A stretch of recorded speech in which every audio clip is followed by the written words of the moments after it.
welcome everyone. This is your host and host, founder and CEO Neha Chauhan. Today we have a very special guest among us, and I'm really sure that this podcast is going to be very helpful for our younger generation out there, where you can learn a lot about different life skills, the way we should approach our education. If you are actually exploring any futuristic domain, any career domain, how exactly to go about it. Welcome, Kamaljeet Yadav, ma'am. It's an honor to have you here. Ma'am is the principal director of Subodh Global School, Subodh Public School, Rambagh. Ma'am, we are really excited to have you here. First of all, how are you, ma'am? I'm good, thank you. Ma'am, are you enjoying the GSLC event? Yes, of course. Yes. Such are the platforms where we interact, we talk. At least a dialogue happens, and the dialogue is always refreshing, as well as you get to have the opinions and ideas of your colleagues and the people around. What new is happening, what different is happening, because everybody is making good efforts, and everybody who is in education understands the significance of the tools that we are supposed to use in making the learning happen as well as interesting.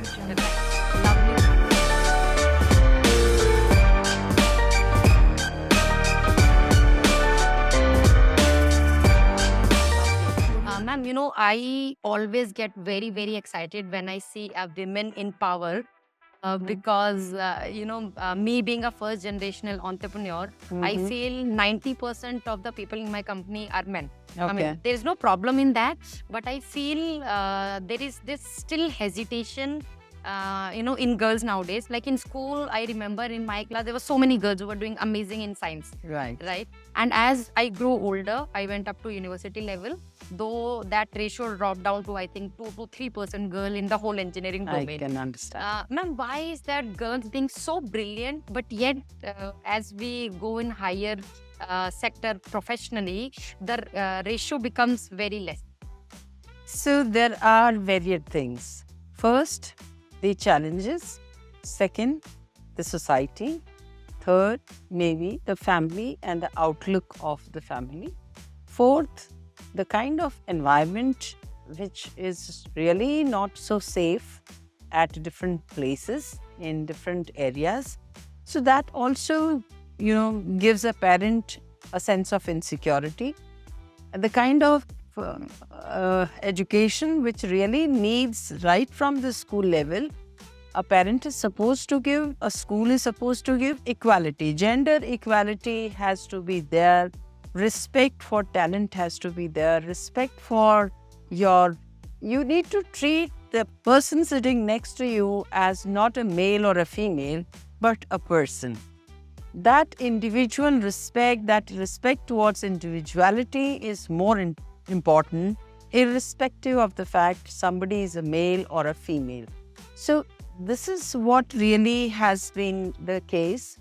Moreover, after marriage also, as had been always stated, then some people, thanks to those people, those who made it, that education does not only changes one or brings about change in one home, but in two homes.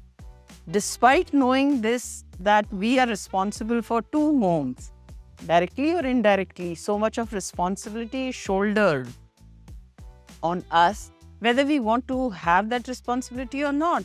But we are fed right from beginning that you are carrying, the responsibility of not only just of one thing, but even the image of the family also. Right. पूरे घर की इज्जत, पूरे खानदान की इज्जत लड़की के पास ही है जैसे. Right. That inequality gives a sense of insecurity, and the instances sometimes make them insecure. Although nowadays I find, thanks to parents, I would really feel, I always have felt great gratitude to my parents, because they never succumbed to any such pressures. Right. And they gave us education. I don't remember any instance where my parents had treated me less than my brothers. I never had any such feeling that since they are boys, they should be more empowered, or they are more strong, or they have some more say in the family, or otherwise. Never ever had that feeling. Maybe because of that, my personality became a little more strong in comparison to my brothers. And that confidence of my parents, that strengthening of my parents, that education that I got, the kind of environment that they provided for us, the equality that was there, which was really not directly stated, but I never had that sense that I'm being a female, should not do this or should not do that. Right. I did that, and even after marriage also, I would say that there were not many restrictions, yet somewhere. And I made to my next family or my extended family, this message I gave them in a very polite, humble manner, that as far as my professional decisions are concerned, I'm answerable, I'm responsible, and that's my forte. Right. It's not to be decided by any XYZ, including my partner, that I will decide, as I do not go and interfere in your working. So kindly let me decide what is good for me, what decisions I have to take. And he accepted that and respected that. The setting up those clear boundaries are very, very important. Yes. In order to have that, clarity back from the other people. Yes. Ma'am, were you always this fearful? Did you always knew that you're going to be this big successful person in your life, or how did you plan your career pathway? If some young child is seeing you and they aspire to be in the same position as you, like you are today, any tips you want to give them? You would rather be surprised. I was a shy, introvert person. Oh, wow. When I was in school. In college, yes, I was very interested in taking part in activities. Right. I would not get many opportunities because I felt I'm not a good singer. I still date, I'm not a good dancer. And no other finer talent I had, whether to play musical instrument or something. I knew one thing, that to play. And I played fearlessly. I had been a national player of volleyball. Oh, wow. In college, I got this opportunity. Right. So that empowered me, of course. Right. And I was not very ambitious that I would one day be like this or that. My parents also were not like that, but they gave me some such beautiful examples of some people. Right. And then, it was a kind of a thing. If they can do, I also can do. I can also be like that.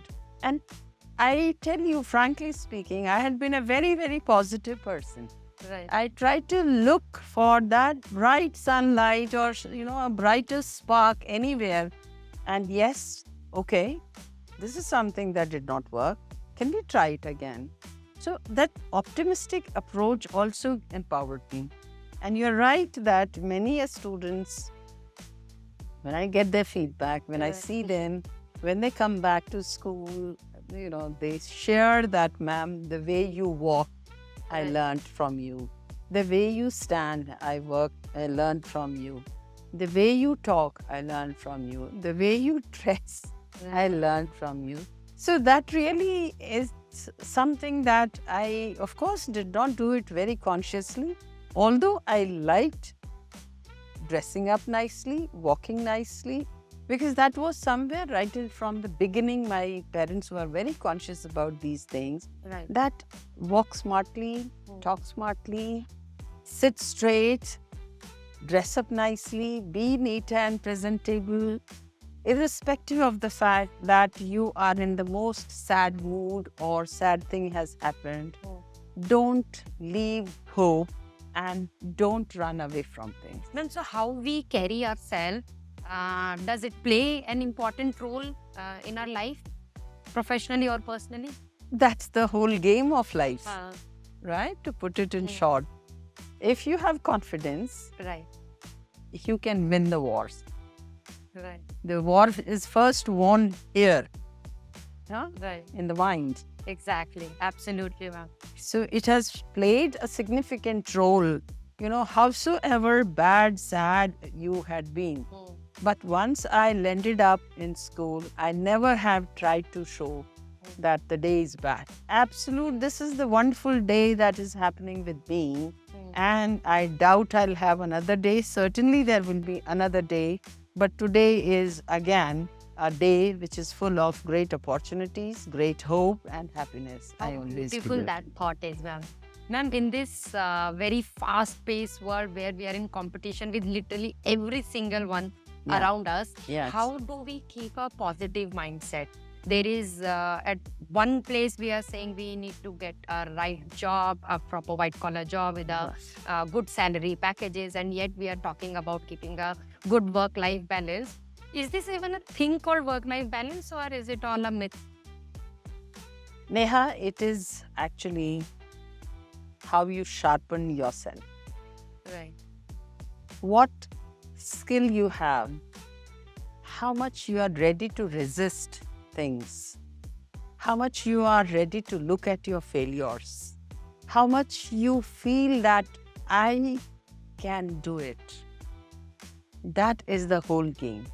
If you believe that I can dance even though my legs are broken, I can sing even my throat is choking, I can talk and smile because God has given me a beautiful smile and I must smile rather than, because again it's a matter of choice. Some people jokingly also say, uske aage mere paas fir choice thi. Yeah, there are two things, there are two aspects, and it's true in fact. Right. Whether to cry or to laugh and work again, it's your choice.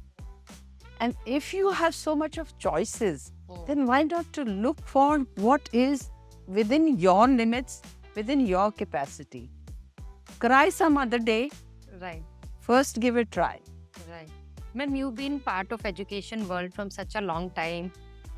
What are your thoughts on it? Are we changing really on ground level that it is providing enough opportunity to our student? Or are we still following that 100-year-old traditional education method where after school, student or after college, students are still struggling to find jobs? Neha, it's a very good question, although it's been repeated several times in one or the other form, in the same form it comes. And we are still, moving in that circle, that cycle, that again and again in circle.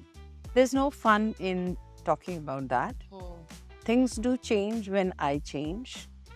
Things are, maybe the pace is slow. Everybody cannot think like you. Everybody cannot think like me. As you are you, I'm I. So things do take time. Most of us do things the way everybody is doing. Some of us dare to do things which need to be done the way. Because again, the point is, what is according or what is your perspective of right and wrong, good and bad? For me, the same thing which is good for you may be bad also. Right, absolutely. So there is no such simple, straight way that this is the right way, this is the wrong way, this is something. No, there is no ready-made formula for education. Right. There is no fixed or shortcut pathway. There is no such pathway. Because again, if we go by the ancient philosophy, Amritum nu Vidya, that means education is nectar. So according to you, what is the meaning of education? And according to me, what is that? Knowledge empowers you. Exactly. If you know just to read and write, that is simple literacy. Right. But if I interpret, suppose your name or my own name, what do I signify? What do you signify? It's actually up to you.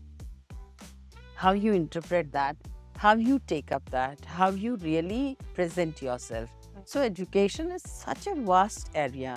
And in schools, we do a very, very elementary kind of teaching. But now at the same time, I'm happy that we are able to, and it's not that only a few people are working for it.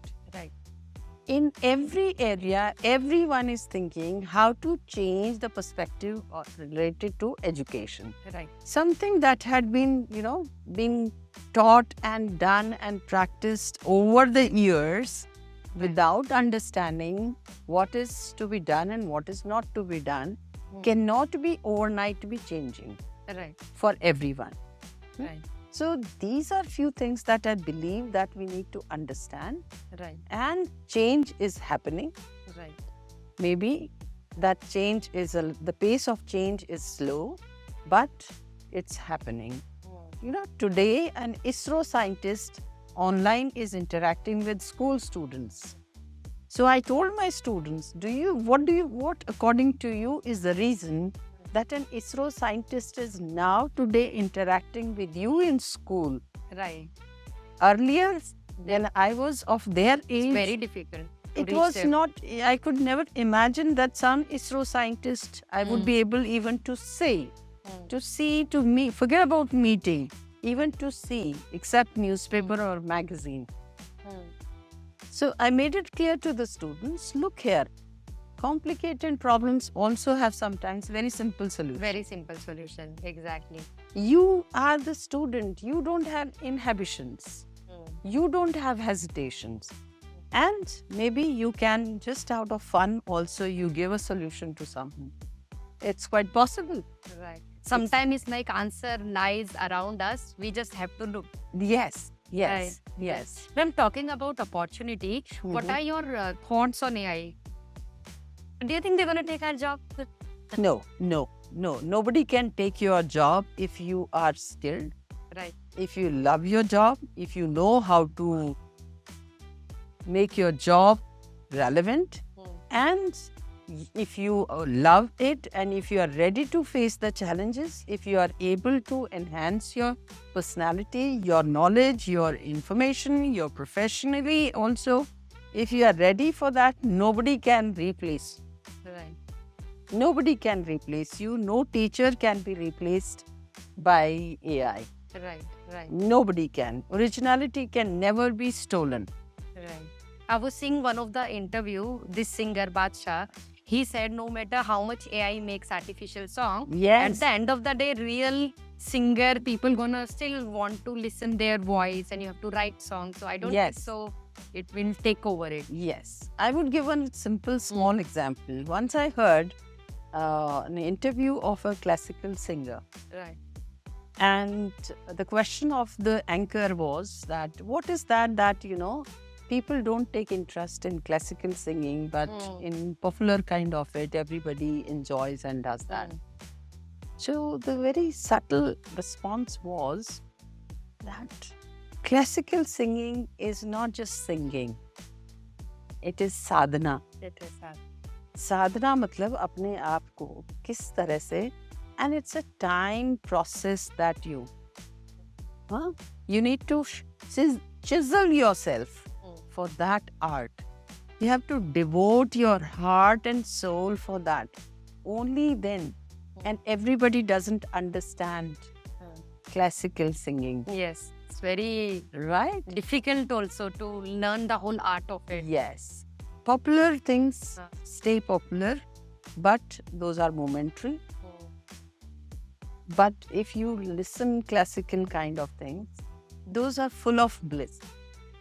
And when you really hear that and understand, so same applies for AI as well. Right. AI is just coming a tool to make things perhaps easy for us, but originality cannot be destroyed, cannot be taken away, because again, AI is also a human byproduct. Human only done Human, it, yes. human has done it. Yes. It's not even a byproduct, Right, sorry, right. but it's humans only who have created this.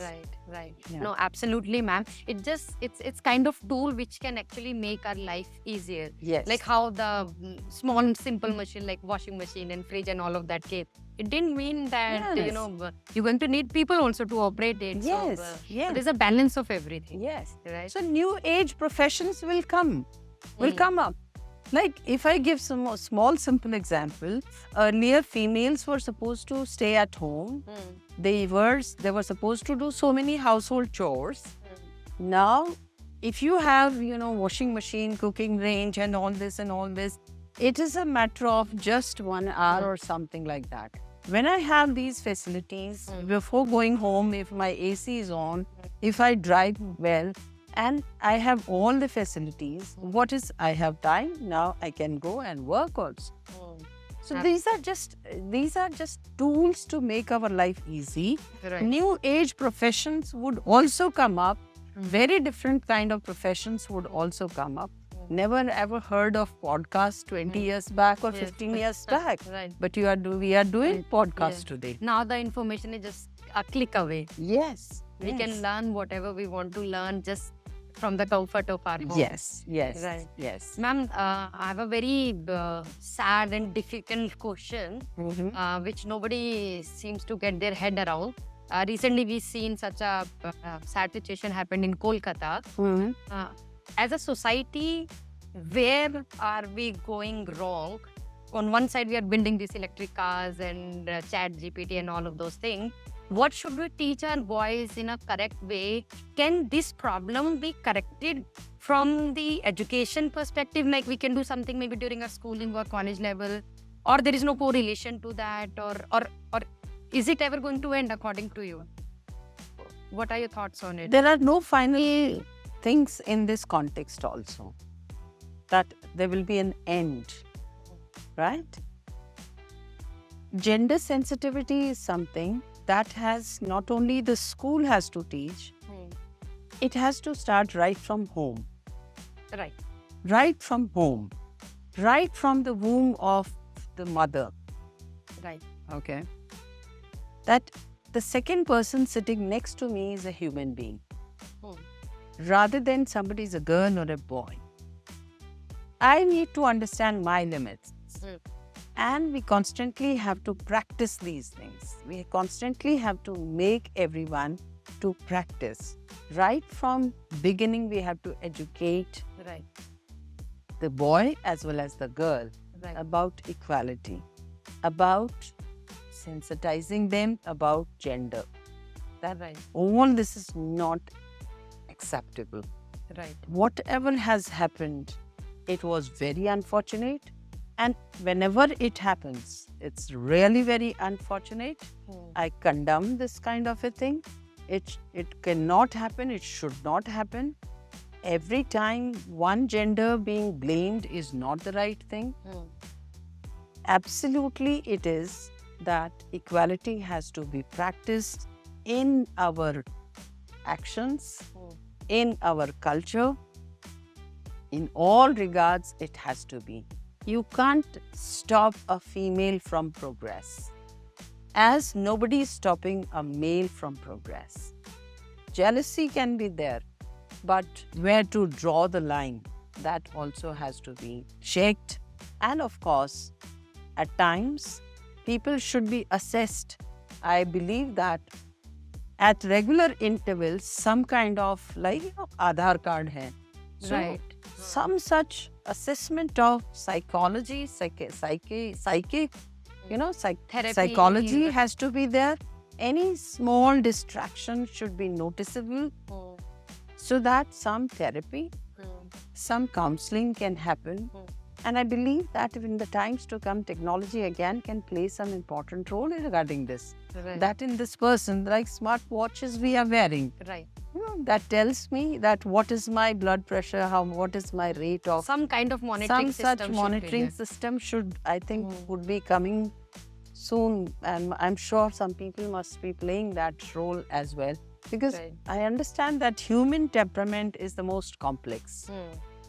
So it will take time, but certainly I'm sure people will work for such kind of things also, where they are going to make such things. So that again, maybe AI again is coming to the rescue, or maybe technology would come to some such rescue. Maybe we'll be able to track down certain things. Definitely. And as you, ma'am, clearly mentioned, it's not school or college or one person responsibility. It has to start from your home. Yes. Right? That whole nurturing process, that awareness process has to start from your home. Then only maybe we can expect anything. Yes. Ma'am, for my last question, what one piece of advice would you like to give to all our youngsters who are looking at you today and want to do something good in their life or become successful or anything? What piece of advice would you like to give them? Neha, I would just like to say that believe in yourself. Don't feel disheartened. Don't look for easy ways of life. There's no shortcut. Something or the other should work, because if you have your skill to look up at yourself, if you are able to understand your own potential, if you believe in yourself, then look for what is unique in you. Try to acknowledge that uniqueness. Look for that how you can be beneficial not only for yourself, but the people around you, and how you can keep a balance in your life. So, like, finances are important. This kind of progress is good, but every time materialistic world should not be coming at the forefront. I don't have this, I don't have that. Make yourself capable. You know, like it's been rightly said, कि खुदा भी तुझसे पूछे बता तेरी रज़ा क्या है. So all that has been nicely stated, and these things really, literature हमेशा आपको positivity देता है अगर आप अच्छे उसको पढ़ेंगे और अपने मन को थोड़ा strong रखेंगे और अपनी भावनाओं को और अपनी इच्छाओं को अगर कंट्रोल में रखेंगे और थोड़ा समझने की कोशिश करेंगे. रिस्पेक्ट अपने लिए जैसे रखना चाहते हैं आप, दूसरे के लिए भी रखें. Absolutely, ma'am. Yes. And those are some most very beautiful words. Thank you for taking some time out and share your thoughts with all our viewers. I'm sure they're going to learn a lot from today's podcast. And once again, thank you so much, ma'am, for your time. Thank you, Neha. Thank you for Thank you, everyone, giving for watching. for such wonderful words and questions. It was really nice. And that you asked me so many questions, which were really a reminder that, okay, and if I can be of some help to someone, it's really going to be a wonderful, wonderful, amazing thing. And we human beings have to help each other in overcoming our weaknesses and acknowledging our strengths. Thank you. Definitely, ma'am. Thank you, everyone. Bye.